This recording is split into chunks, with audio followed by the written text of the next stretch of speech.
جنتی لاٹھی، یہ حضرت موسیٰ علیہ السلام کی وہاں مقدس لاٹھی ہے جس کو عصائے موسیٰ کہتے ہیں۔ اس کے ذریعے آپ کے بہت سے ان معجزات کا ظہور ہوا جن کو قرآن مجید نے مختلف عنوانوں کے ساتھ بار بار بیان فرمایا ہے۔ یہ لاٹھی حضرت موسیٰ علیہ السلام کے قد کے برابر 10 ہاتھ لمبی تھی اور اس کے سر پر 2 شاخیں تھیں جو رات میں مشال کی طرح روشن ہو جایا کرتی تھی۔ یہ جنت کے درخت پیلو کی لکڑی سے بنائی گئی تھی اور اس کو حضرت آدم علیہ السلام جنت سے اپنے ساتھ لائے تھے۔ حضرت آدم علیہ السلام کے بعد یہ مقدس لاٹھی حضرت انبیاء کرام علیہ السلام کو ایک کے بعد ایک بطور میراث کے ملتی رہی، یہاں تک کہ حضرت شعیب علیہ السلام کو ملی جو قوم مدین کے نبی تھے۔ جب حضرت موسیٰ علیہ السلام مصر سے ہجرت فرما کر مدین تشریف لے گئے اور حضرت شعیب علیہ السلام نے اپنی صاحب جادی حضرت بی بی صفورہ سے آپ کا نکاح فرما دیا اور آپ 10 برس تک حضرت شعیب علیہ السلام کی خدمت میں رہ کر آپ کی بکریاں چراتے رہے۔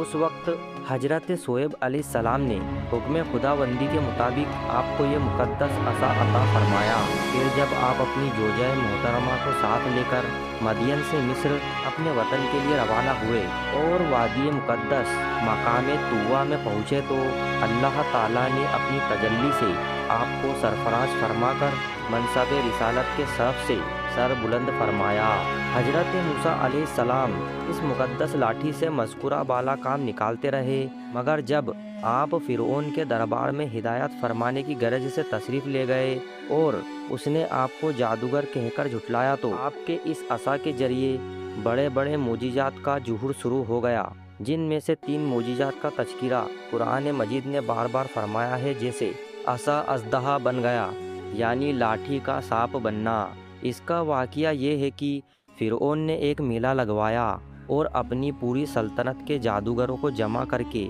حضرت موسیٰ علیہ السلام کو شکست دینے کے مقابلے پر لگا دیا، اور اس میلے کے ازدحام میں جہاں لاکھوں انسانوں کا مجمع تھا، ایک طرف جادوگروں کا ہجوم اپنی جادوگری کا سامان لے کر جمع ہو گیا اور ان جادوگروں کی فوج کے مقابلے میں حضرت موسیٰ علیہ السلام تنہا ڈٹ گئے۔ جادوگروں نے فرعون کی عزت کی قسم کھا کر اپنے جادو کی لاٹھیوں اور رسیوں کو پھینکا تو ایک دم وہ لاٹھیاں اور رسیاں سانپ بن کر پورے میدان میں ہر طرف پھپکارے مار کر دوڑنے لگی اور پورا مجمع خوف و ہراس میں بدحواس ہو کر ادھر ادھر بھاگنے لگا، اور فرعون اور اس کے تمام جادوگر اس کرتب کو دکھا کر اپنی فتح کے گھمنڈ اور غرور کے نشے میں بدمست ہو گئے اور جوش شادمانی سے تالیاں بجا بجا کر اپنی مسرت کا اظہار کرنے لگے کہ اتنے میں ناگہاں حضرت موسیٰ علیہ السلام نے خدا کے حکم سے اپنی مقدس لاٹھی کو ان سانپوں کے ہجوم میں ڈال دیا تو یہ لاٹھی ایک بہت بڑا اور نہایت ہیبت ناک اژدہا بن کر جادوگروں کے تمام سانپوں کو نگل گیا۔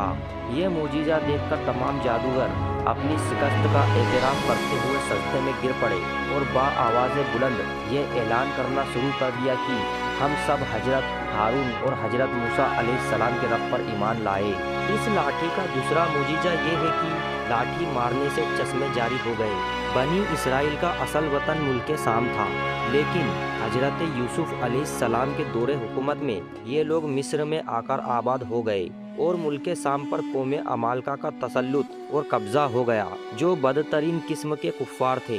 جب فرعون دریائے نیل میں غرق ہو گیا اور حضرت موسیٰ علیہ السلام کو فرعون کے خطرات سے اطمینان ہو گیا تو اللہ تعالیٰ نے حکم دیا کہ قوم عمالقہ سے جہاد کر کے ملک شام کو ان کے قبضے و تسلط سے آزاد کرائے۔ چنانچہ آپ 6 لاکھ بنی اسرائیل کی فوج لے کر جہاد کے لیے روانہ ہو گئے، مگر ملک شام کی حدود میں پہنچ کر بنی اسرائیل پر قوم عمالقہ کا ایسا خوف سوار ہو گیا کہ بنی اسرائیل ہمت ہار گئے اور جہاد سے منہ پھیر لیا۔ اس نافرمانی پر اللہ تعالیٰ نے بنی اسرائیل کو یہ سزا دی کہ یہ لوگ 40 برس تک میدان تیہ میں بھٹکتے اور گھومتے پھرتے رہے۔ حضرت موسیٰ علیہ السلام بھی ان لوگوں کے ساتھ میدان تیہ میں تشریف فرما تھے۔ جب بنی اسرائیل اس بے آب و گیاہ میدان میں بھوک اور پیاس کی شدت سے بے قرار ہو گئے تو اللہ تعالیٰ نے حضرت موسیٰ علیہ السلام کی دعا سے ان لوگوں کے کھانے کے لیے من و سلوہ آسمان سے اتارا۔ من شہد کی طرح ایک قسم کا حلوہ تھا